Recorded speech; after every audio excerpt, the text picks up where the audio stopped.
While often used by growers interchangeably, the terms mode of action and site of action refer to two different herbicide processes. Site of action is the most important aspect when it comes to managing resistant weeds.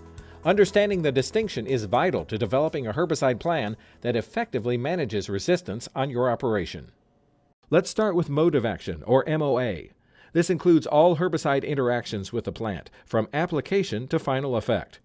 The mode of action involves absorption into the plant, translocation or movement in the plant, metabolism of the herbicide, and the physiological plant response. There are 10 modes of action. Now, what is site of action, or SOA? It's the specific process in plants that the herbicide disrupts to interfere with plant growth and development. The SOA is the most important aspect of herbicides when dealing with prevention and control of herbicide-resistant weeds. There are 20-plus sites of action. Herbicides are classified in different categories. We start off with a mode of action, followed by site of action, and then your herbicide families. Oftentimes we use mode of action and site of action terminology interchangeably. However, it's important to understand that they mean different things. In layman's term, mode of action represents how a herbicide kills a plant, and the site of action represents how specifically within the plant pathway that herbicide is acting and leading to plant control. We have 10 modes of action available.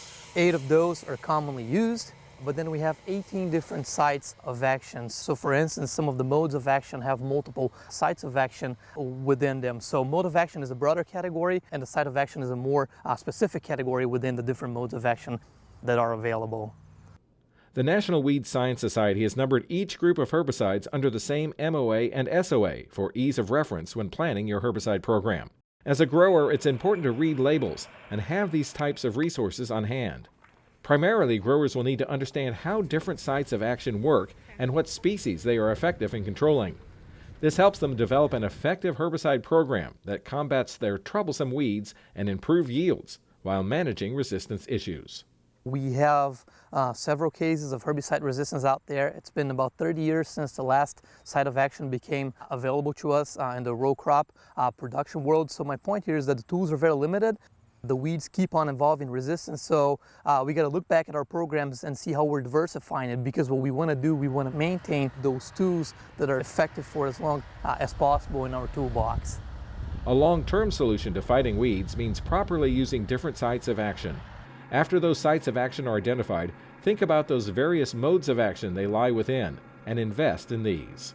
That's going to help you achieve better levels of weed control. Research has shown over and over that premixes are more effective. And when thinking about weed management, it's all about seed bank management. It's not only this year's reducing that weed competition with the crop, it's also minimizing the seed production at the end of the year, because once you have seed in the seed bank, those seeds tend to emerge for the subsequent years. Some weeds will last 2-3 years in the seed bank, some may last 10-15 years in the seed bank. So it's always important to make sure we prevent those weeds from reproducing and setting new seeds into our systems. That's going to be the most sustainable.